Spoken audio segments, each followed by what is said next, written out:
Hi, I'm Harold Bell, and this is the Legends of Inside Sports and the Way We Were. Today we're going to be traveling up to Philadelphia, the city of brotherly love, and I'm going to be talking to a young brother that I'm very proud of, man. I remember when he got started in this business, and he has taken it really to the next level. He is a veteran radio show producer now, host and remote engineer for 25 years, man. Where has the time gone? He has worked with some giants and legends in Philadelphia: Cody Anderson, Georgia Woods, Murray Mason, Johnny Sample, Reggie Bryant, and many, many more. He is a proud Philadelphian, born and raised, attended Winfield Academy, Overbrook High School, and Temple University. He is currently the senior producer of Reality Check, hosted by Charles Ellison, 4 to 7 p.m. on Monday through Thursday on WURD Radio 900 AM and 96.1 FM in Philadelphia. In October 2017, he went back to hosting his own radio show, SST Saturday Sports Talk, 10 a.m. to 12 noon. Or you can find him on timeforanawakening.com or on the TuneIn app on Time for an Awakening Media. He lives in Upper Darby with his beautiful wife, Taisha, and their two sons. Man, without further ado, I am ecstatic about having this young man on.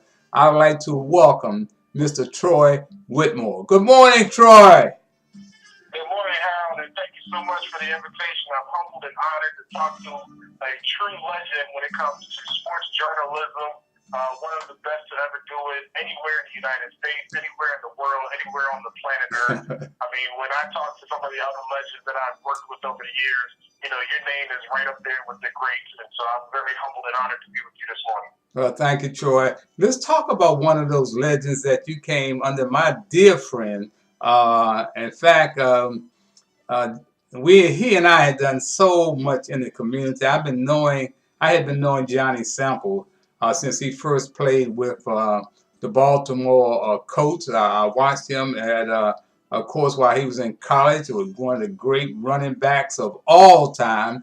The first HBC athlete to ever play in the NFL All-Star game. And I'm talking about Johnny Sample. And Troy, tell me about the late Johnny Sample and how he influenced you in this business. Johnny Sample was one of my best friends. The type of man that he was, the type of father that he was, the type of co-worker that he was. And doing the interviews as I produced his program over the years, hearing the type of teammate that he was from all the legends, even the type of opponent that he was, the class individual that he was. And he was not shy about speaking about injustices in our community. If he realized that, somebody was making more money than someone else and realized they were equal as far as talent, Johnny spoke up about it. I mean, Johnny was just that type of person. Definitely belongs in the Hall of Fame. And that is a campaign that I'm sure a lot of people in Philadelphia are working very hard to see happen one day soon. Right.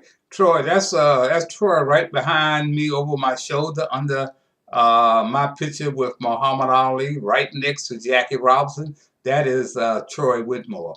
Troy, I'm so glad, which is long overdue. Johnny definitely should be in the Hall of Fame, despite all the naysayers and player haters. They are all around us. But this guy really was a pioneer when it comes to playing the position defensive back. He and Night Train Lane really talking about the bump and run. That's when football was real football, Troy, and, and Johnny Sample was one of the most respected players in the NFL. Troy, Philadelphia sports is back, man. With a vengeance. You guys got a Philadelphia Eagles on the way to the Super Bowl. The 76ers are making their mark with their young players. Tell us about the Philadelphia 76ers in the makeup of that team now, Troy? The Philadelphia 76ers are on a rebuild. They've drafted well over the last several years. They've gotten some free agents in town.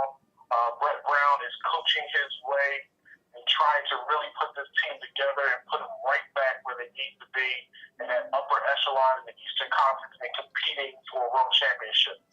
It's one of those things where when you have young players, a couple things have to happen.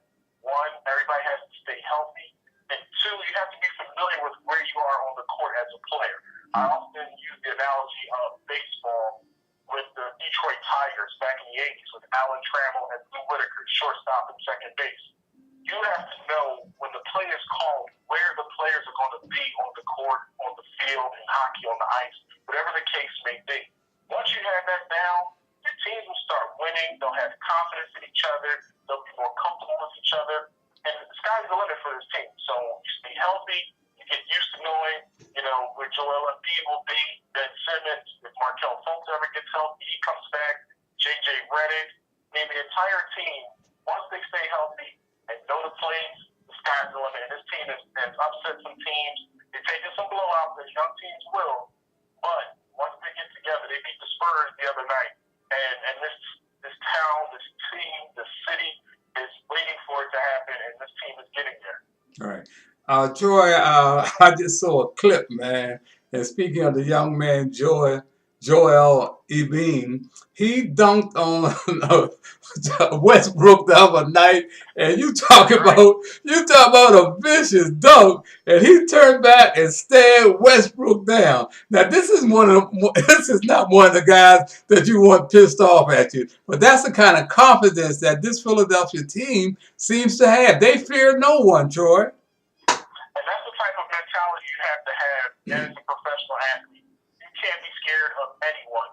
I liken it to the press conference that Bernard Hopkins had at the Felix Trinidad in 2001. He said, the Philadelphia heart, which means don't be scared of anyone or anything. And that's what I think this franchise is starting to really understand. And that dunk against, Westbrook sent shockwaves throughout the NBA and put the league on notice. It sure did. It put a whole lot of people on notice. I had to run it back several times, man, to understand exactly what I was seeing. And while we're talking about basketball, our friend Sonny Hill was recently honored by the 76ers, man. That was quite an honor, Troy. Well deserved. I mean, Sonny Hill is another legend, affectionately known as Blaze to those in the basketball community. But when you say Philadelphia basketball, Sonny Hill's name is at the top of the list. What he did with the Sonny Hill, the Baker League, and just the way he is in the community, the knowledge that he has had over the years, and being around the legends of Philadelphia and the NBA. Whether you mention Guy Rogers, Will Chamberlain, Pearl Monroe, the list is long. And so, Sonny Hill is one of the most revered basketball legends and most knowledgeable ones in the city of Philadelphia and around the country. Right. Well, I got to admit, when I started in this sports talk radio journey, Sonny was one of the first people to come right out and support me, and he was big time on the NBA as an analyst at the time, and he took me under his wing, and I will never forget that. Troy, let's take a look at the surprise team. Really, and when you say surprise, these guys lost their starting quarterback early, and now they're headed to the Super Bowl. Give us that journey, Troy. Well, I looked at the Eagles' schedule earlier on in the season. I said they would make the playoffs. I wasn't sure how deep they would go in the playoffs. Being in the second year of Carson Wentz and Doug Peterson as coaching and starting quarterback, it's one of those things when they traded Sam Bradford away and anointed Carson Wentz as starting quarterback last season. I said to myself, this may be a long process. But this team has really come together in their second year. They have rallied around each other. You've had major injuries to George Hicks, the middle linebacker, Darren Sproles, return and running back specialist, Jason Peters, all-pro Hall of Fame left tackle. Your kicker, Caleb Sturgis, went down. You had a special teams, and Chris Maragos went down. But each person, as they say, the next man up, who has stepped in, has really,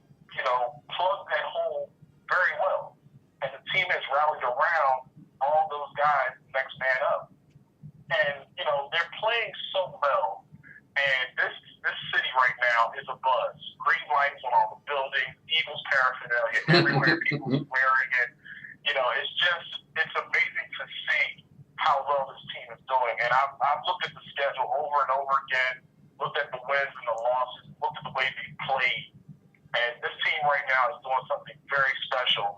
And I'm going to go on record and say Tom Brady, Bill Belichick, Robert Kraft, New England Patriots are going to have a long day on Sunday. The Eagles will win the Super Bowl. All right, man. No other franchise in sports can say they're more knowledgeable than Philadelphia sports fans.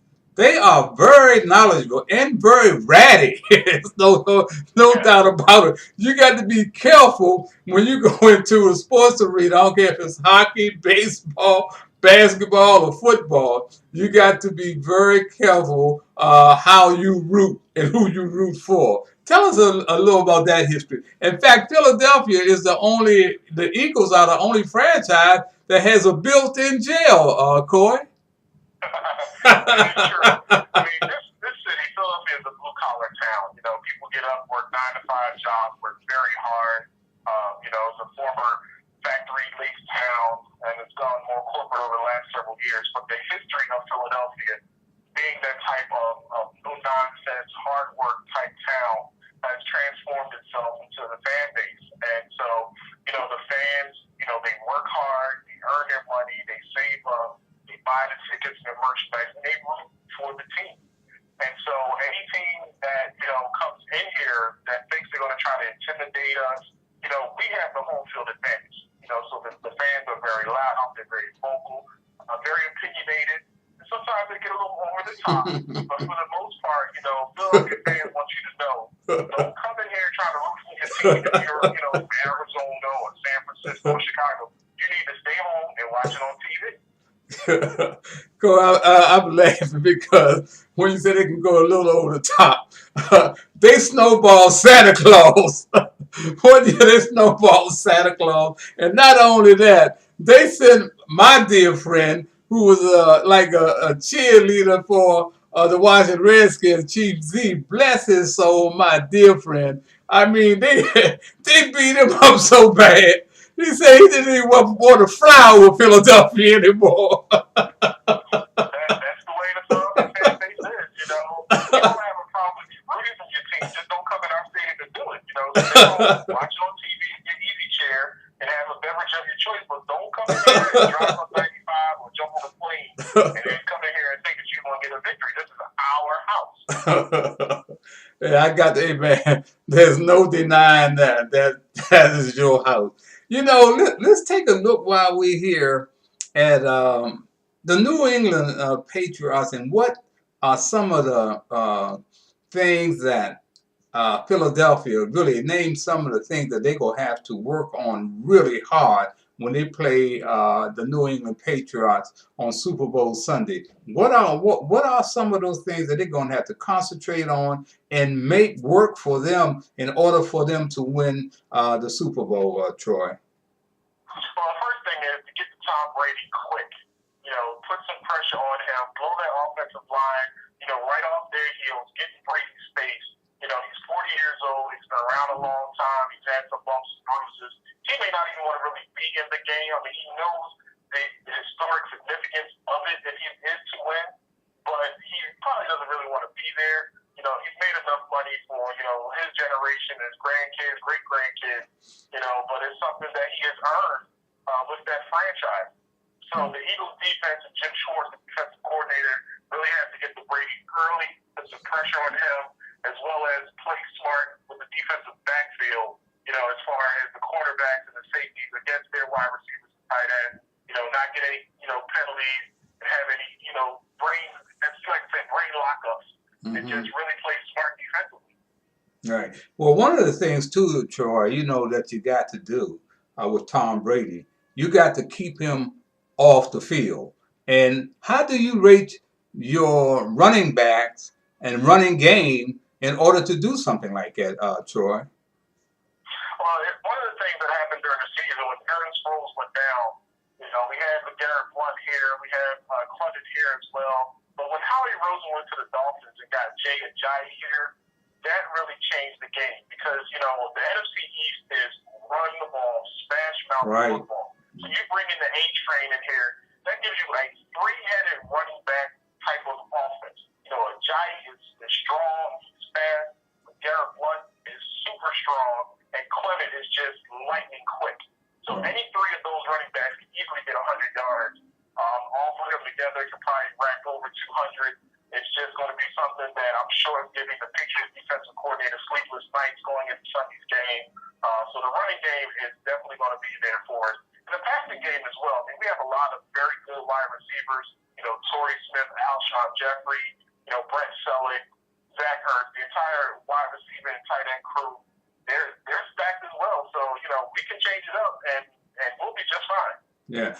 Troy, you guys got a dilemma. And coming up next year, man, I know it's a dilemma that many NFL teams would love to have. You're going to have 2 first-string quarterbacks going into camp. Yeah, people have mentioned that a few times about a possible quarterback controversy. And I think it's one of those things where, Eagles win the Super Bowl. It looks good for Nick Foles' resume. He could stick around if he wants to. He probably can go out to free agency or maybe even a trade and get a starting job somewhere else. Carson Wentz isn't back until November, and so that would put everything on the backup quarterback named Sudfeld, unless they go out and bring in a journeyman backup quarterback to hold it down for 2 months. So only time will tell what will happen. Yeah, Corey, that is a great dilemma to have, man, because I've been saying for years the NFL needs 2 first-string quarterbacks in order to have a successful run at the playoffs and at the Super Bowl. But, these guys with their egos and the type of money that's out there, it's hard to find another first-string quarterback that wants to sit on the bench. That is true. But I think Nick Foles is smart enough to know that, this is Carson Wentz's team. It was a fluke that he got injured. Foles knew coming in he was going to be the backup. So he knew his role. He stayed prepared. The team has rallied around him. And, he's getting ready to quarterback probably the biggest game in his entire career. And then going forward, it's one of those things where if you want to go back and try to rebuild another franchise or stay here and even try to help this team become a dynasty and win some more Super Bowls. Mm-hmm. Well, Troy, while we're talking about football, let's talk about, man, the NFL boycott. In fact, what is happening now? You can hardly hear a whisper about the boycott. And one of your Philadelphia guys was been in the forefront, and then he got involved in controversy, as it always is, man. There's a naysayers, there's a jealous player haters out there. They hate to see somebody else moving toward the top. And seems like we just like crabs in a barrel, man. Something Colin Kaepernick started. And it looked like the NFL ball players were finally getting their act together. But there's some animosity going on now with the players. Tell us about that. It's interesting. When Colin Kaepernick started by sitting down for the national anthem, and then once he talked to former Green Beret and former Seattle Seahawks, Nate Boyer told him, I understand what you're doing, but take a knee. And then when Colin Kaepernick came out and said that he is not against the troops, he's not against police, but the reason for him taking the knee was to highlight the social injustices in the African American community. A lot of people didn't understand it. He's having a press conference in the locker room, and he's telling people why he is taking a knee. And people were so outraged against him instead of listening to what he actually said. And so, it was unfortunate that is still the case. There's still a small percentage of people boycotting the NFL. I am somewhat supportive of Colin Kaepernick and what he's trying to do, but as a sports journalist, it's important for me to watch the product. So, therefore, when other players around the league started, raising a fist or taking a knee, it amplified his message, to that degree that he's really looking for. And then the problem came up that other owners were not looking to bring in a talented backup quarterback in Colin Kaepernick. So the question came up, is he being blackballed? Why isn't he getting a job? These other players, are they trying to get him a job? But Colin's not really said that he wanted to come back. I haven't seen anything that indicated he wanted to come back and be a quarterback. I think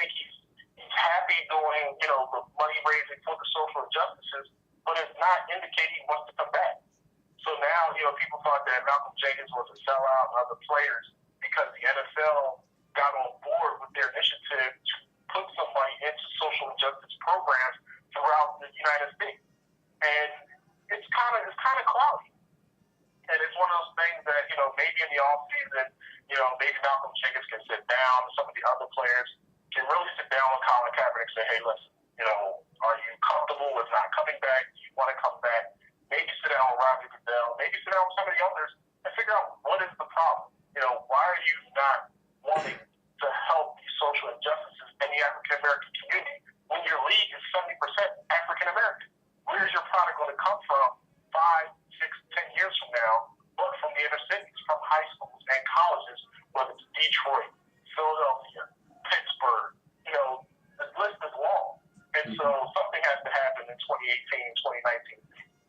Well, Troy, as we look at the big picture, man, the narrative was changed by the media, was changed by the owners, and I'm talking about the real problem was Colin Kaepernick was just protesting the brutality that was going on in our community with unarmed black men being shot down in the streets, man. That's what it was all about. But they always find a way to change the narrative.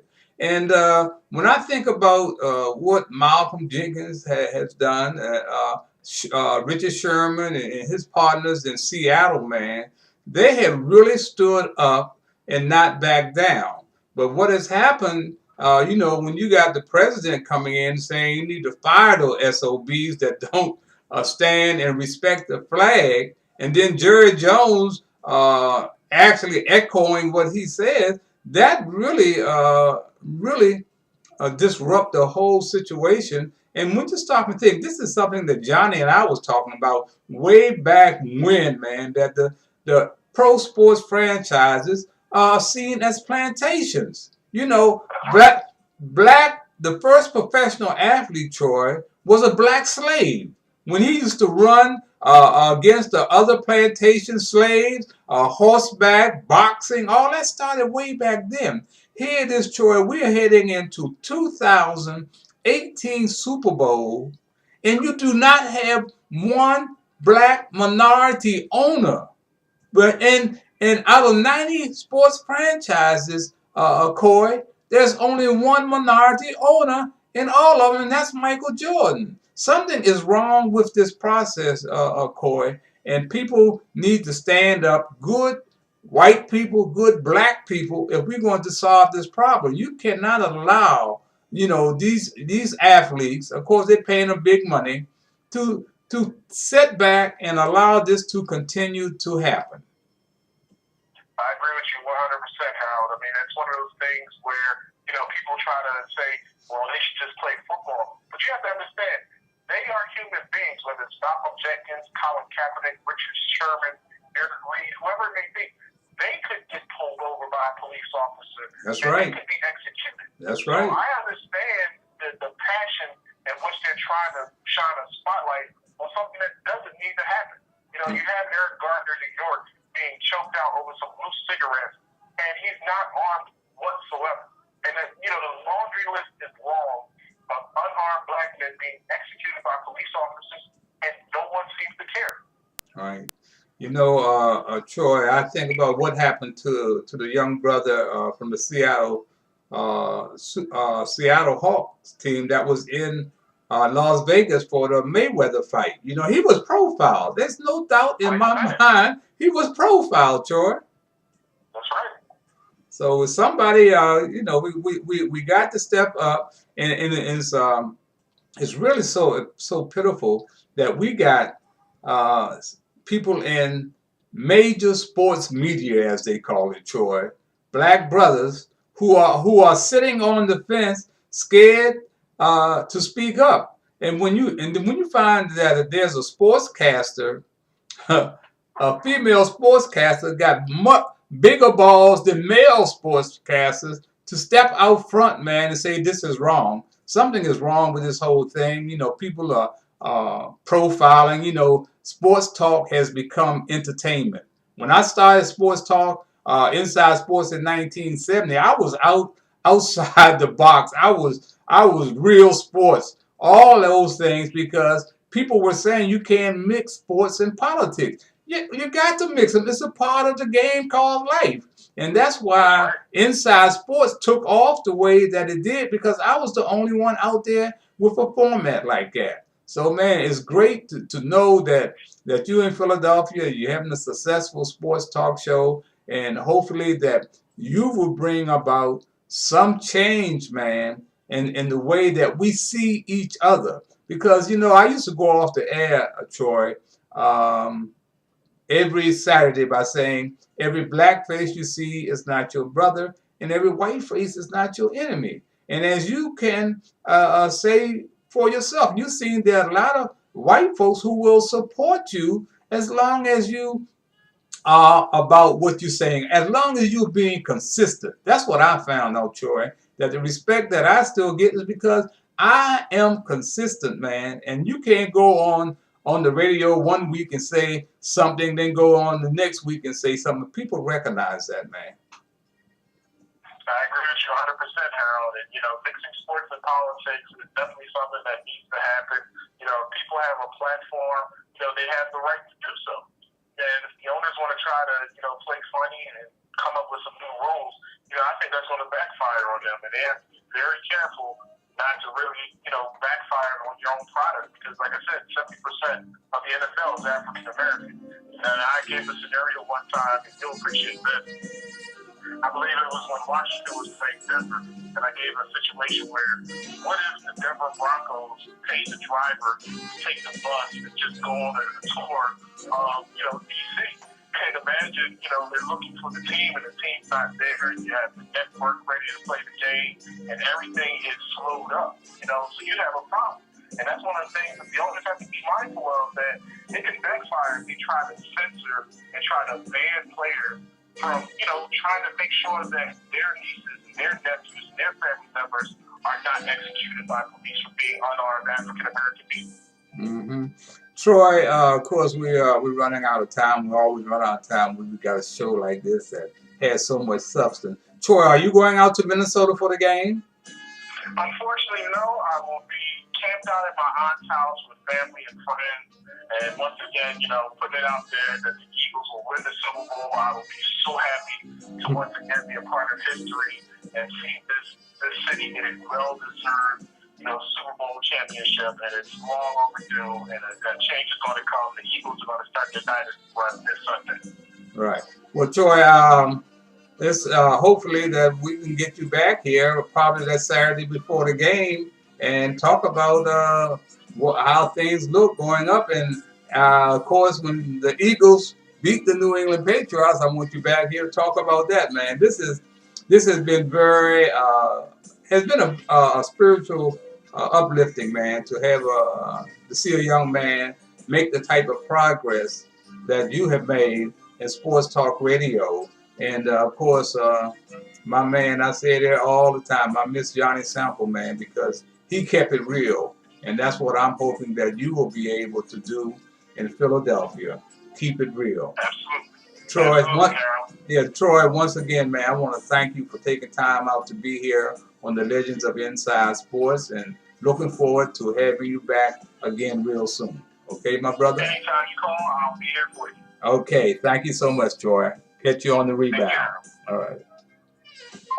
That was Troy Wilmore of Philadelphia. And Troy is a radio sports talk show producer and doing some great things up there. And we're looking forward to having Troy back again. And remember, as I head out of here, for this segment of the Legends of Inside Sports, I want you to remember that every black face you see is not your brother, and every white face is not your enemy. Until next time, I'm Harold Bell, and you can color me gone.